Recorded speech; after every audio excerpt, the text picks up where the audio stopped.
Hello, beautiful warriors. It's me, Caitlin Parker, and welcome back to this episode of Inside the Mind of a PAH Warrior. As always, I am here to share my journey with IPAH, and part of that journey for me now is filing for disability and SSI. My doctors in Denver have wanted me to file for disability for a while now, but I was still working full time and I could manage working 8 hours a day until after my heart surgery. After heart surgery, I did not work for a total of 2 months, and when I finally got cleared from my doctors to work, I had a hard time getting a job. The biggest factor is that I couldn't work full time, but I honestly couldn't get past the interview stage. I had 2 job interviews and I wore my oxygen to both interviews and they didn't call me back. They were jobs that I should have gotten, and so I believe that I didn't get those jobs because I was wearing oxygen. And they all could notice that something was wrong with me. I mean, I was a pizza delivery person for the beginning of the year, so I would have been perfectly fine just standing around all day and meeting the requirements they had for that job. But that's okay. I ended up getting a job at the school district and I only worked 4 hours a day, which is perfect for me, but my bills and rent does not like that very much. I started losing money very quickly and I didn't have a job for 2 months, and so all my money and savings was basically gone. And then right now I'm only making about $700 a month and my bills and rent cost me about $1,000 a month.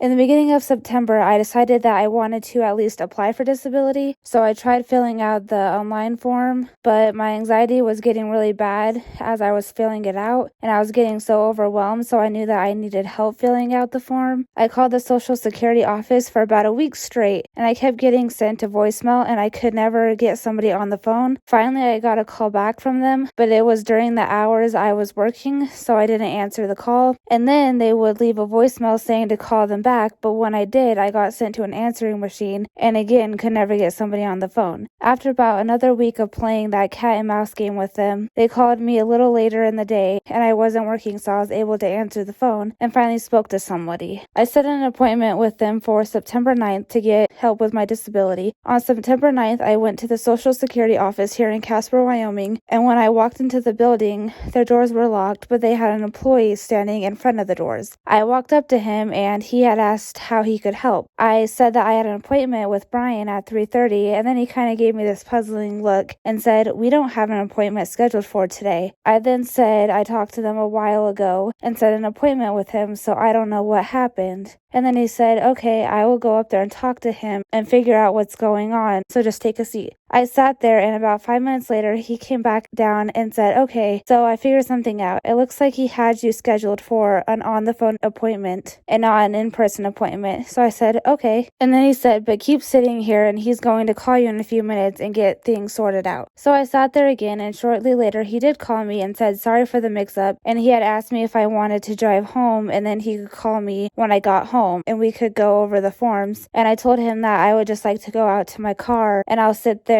for the phone appointment, and he said okay. I got to my car and sat there and just waited for his call. Once he had called me, he explained to me that the phone call would last about 20 minutes and he just needed to ask me a lot of questions and needed me to answer honestly and to my best of my abilities. He asked me a ton of questions about my disability and my wages and stuff like that. Then on October 29th, I got 4 packets of paperwork sent to me in the mail that needed filled out and returned. The paperwork was basically just going over the same thing I had previously told them. To my knowledge, I think that they just needed it in my handwriting and to go over everything and to make sure that what I said 2 months ago was still correct. So I filled out that paperwork and got everything sent in, and then they called me a few days later and told me that they had gotten the paperwork and that they were going to now send it in, and hopefully I would be accepted in the next 2 to 7 months. Now fast forward a couple months, it's now October 19th, and I was at the Children's Hospital for a checkup, and that's when I got the call from Social Security. They called me and told me that I was accepted for SSI and that I would be receiving a little over $700 every month from Social Security. They also told me that since I filed in September and it's now November, I would be getting back paid for those 2 months. So a couple hours later, I looked at my bank account and they had already put the money into my account. So I got paid the $700 for that month and then also the $1,400 for the back pay of those 2 months. I was so super excited because that meant I would have enough money to pay my rent and to pay my my bills. And if you remember the beginning of this video, I said that I wasn't able to work, so that money that I had left in my savings was slowly going away. I had about $1,000 left, so that would have covered me for about a month. So I was super happy that I got approved when I did, because that meant I was finally going to be okay and I could still stay in my apartment and be independent. And now fast forward to the middle of December, I got another letter in the mail, and this letter said that I was approved for Social Security Disability, which is SSD. My new payment would be a little over $900 a month starting in January 2022. I was again so happy because I was getting about the same amount of money I would be making from my job, which was exciting because that meant I was going to be making about $1,800 a month, and that was plenty enough for me to be able to afford everything I need and to be able to put some money into my savings account. So now it's January and I just received my first payment of SSD, which again means that I'm on disability, and I couldn't be more happier with that. Since I am on disability, that means I can only work part-time, which is perfect for me because my body can only put up with me working part-time. But it's nice that yes, I have a job for now and I do have that extra income, but with my health declining, I never know how much longer I will be able to work. So I'm extremely thankful that I was accepted for disability and really had no issues with it at all. A lot of the articles I read would say things like about 70% of people who apply for disability get rejected the first time, so you would have to appeal it and then go through the court system and all that fun stuff. So I'm extremely grateful that I was accepted the first time I applied, and it only took about 2 months. So as of right now, I'm currently on SSD, and hopefully I am on it for the rest of my life because, like I mentioned earlier, yes, I have a job right now, but I don't know how much longer I'll be able to work. And with that being said, I hope you guys enjoyed today's podcast. I really wanted to share my journey with you guys on how I was able to get on SSD with only being 21 years old, because I know that it's considered super young in the health community that you are 20 years old